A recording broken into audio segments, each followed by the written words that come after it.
Olá amigos, bem-vindo a mais uma videoaula. Na videoaula de hoje irei falar de equação e inequação do primeiro grau. Mas antes gostaria de pedir que, se você não é inscrito no meu canal, que se inscreva no meu canal, dê um like, faça comentários, que isso motiva a eu continuar produzindo os conteúdos para o canal.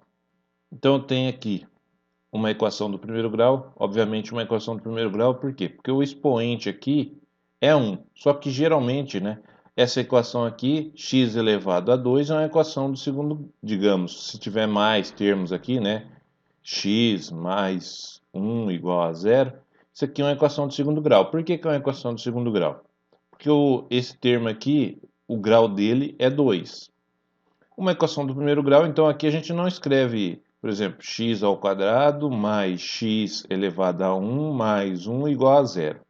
Simplesmente a gente escreve x ao quadrado mais x mais 1. Então, esse 1 aqui, que eu tenho x, então ela é uma equação do primeiro grau por causa disso. A do segundo grau é porque tem esse 2, o x está elevado à potência 2, tá? E como que resolve uma equação do primeiro grau é igual a essa que a gente está vendo aqui? 3x menos 5 igual a x mais 7. Então eu tenho que, geralmente a gente fala a grosso modo, que eu deixo todos os valores, o x de um lado da igualdade e os números que não acompanham o x do outro lado. Então seria assim, ó, 3x menos o x, porque esse x mudou o lado da igualdade aqui, então ele tem que vir com sinal negativo. É igual a 5, porque eu estou passando 5 para o lado de cada igualdade, então eu tenho que mudar o sinal do 5 de negativo para positivo. Se fosse positivo, mudaria para negativo, Então aqui mais 7. Então isso aqui vai dar 2x é igual a 12. X é igual a 12 sobre 2. Então x é igual a 6. Agora aqui, como tem esse sinal de maior em vez do sinal de igualdade, então aqui a gente tem uma inequação. Anteriormente, aqui a gente tinha uma equação do primeiro grau. Agora aqui a gente tem uma inequação por causa desse símbolo de maior aqui. Então como que resolve essa inequação do primeiro grau? Então é assim, ó. 2x menos o x, porque mudou o lado daqui, é maior do que menos o 5. Ó, agora observe que o 5 passou para o lado de cada igualdade, ele era positivo. Então agora ele veio negativo, menos 1. Então vai ficar x tem que ser maior do que menos 6. Então a solução dessa equação, se eu fosse colocar a solução, seria quem? X pertencente aos reais, tal que x tem que ser maior que menos 6. E essa equação aqui, como que eu posso resolver? Eu posso simplesmente fazer isso aqui, ó. Menos x é menor do que 3, porque eu mudei o lado aqui. Eu continuo tendo uma equação, mudei o lado o 3 eu mudei de lado em relação à equação. E aí ficou menos x é menor que 3, porque o 3 mudou o lado da equação, muda o sinal, tá?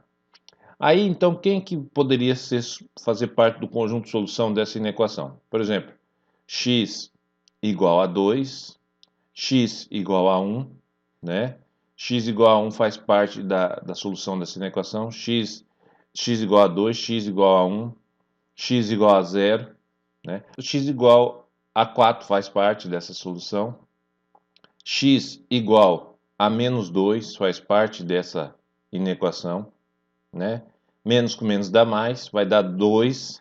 2 é menor que 3 ainda. Agora, se eu pegar x igual a menos 4 faz parte do conjunto de solução dessa inequação? Não.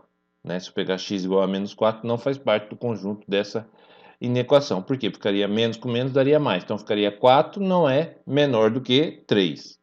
Agora, e se eu simplesmente fizesse isso aqui, ó, x menor que menos 3? Essa inequação é igual à inequação de baixo? Não. Por quê? Se eu pegar, por exemplo, agora aqui, se eu pegar o menos 4, menos 4 é menor que menos 3, né? Ou seja, menos 3 é maior do que menos 4. Então, quando eu tenho menos x menor que menos 3, se eu, digamos aqui, eu queira deixar aqui o número que multiplica o x positivo, então eu tenho que inverter. Então, isso aqui não faz sentido. Eu tenho que inverter o sinal quando eu inverto aqui o sinal do x, eu tenho que inverter o sinal da inequação. Então, o correto, se eu quiser escrever o x aqui sem ter o valor negativo, o correto é fazer isso aqui, ó. X é maior do que menos 3. Então, isso daqui é igual a isso daqui, ó. Menos x menor que menos 3. Eu posso reescrever como sendo x maior que menos 3, tá? Então, quando eu tenho o sinal, eu estou trabalhando com inequação. Eu tenho uma inequação, então eu vou ter um sinal de maior ou menor. Se eu quero transformar aqui, por exemplo, eu tenho menos x, eu quero deixar o x positivo, eu tenho que inverter aqui a desigualdade também, porque senão não faz sentido. Que nem se a gente observou aqui, ó, que x igual a menos 4 não faz parte do conjunto de solução dessa inequação aqui, né?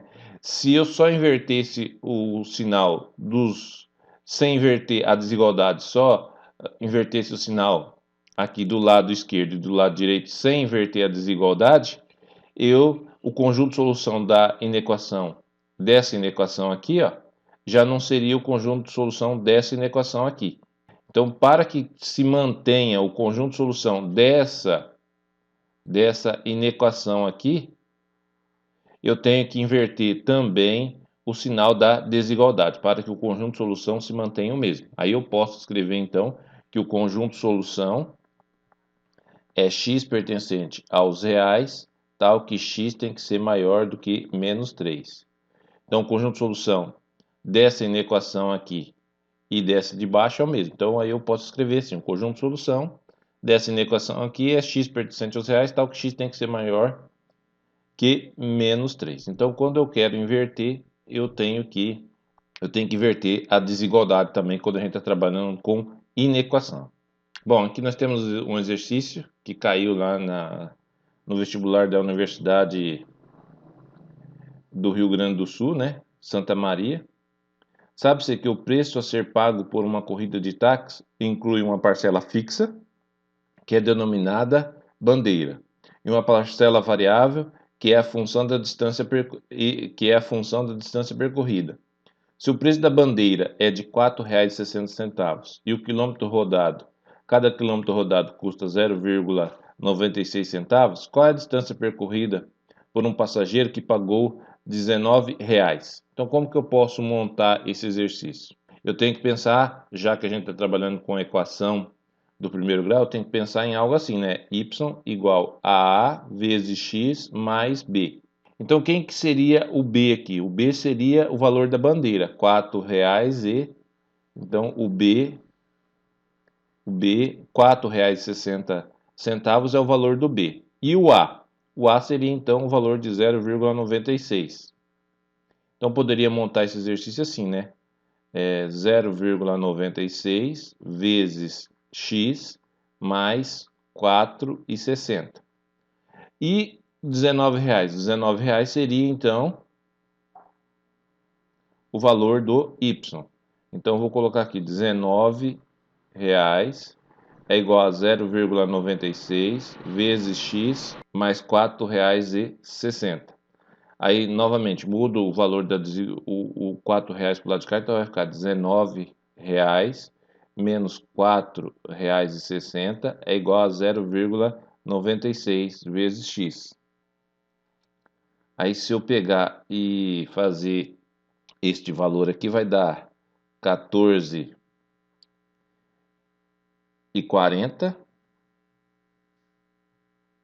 é igual a 0,96 vezes x. Aí, x é igual a 14,40 dividido por 0,96. Então, x é igual a 15. Então, quer dizer, quantos quilômetros foi percorrido por um passageiro que pagou R$ 19 na corrida? Foi percorrido 15 quilômetros. A bibliografia, como sempre, é do livro do Manuel de Paiva, Matemática, volume único. Obrigado pela atenção e até a próxima videoaula.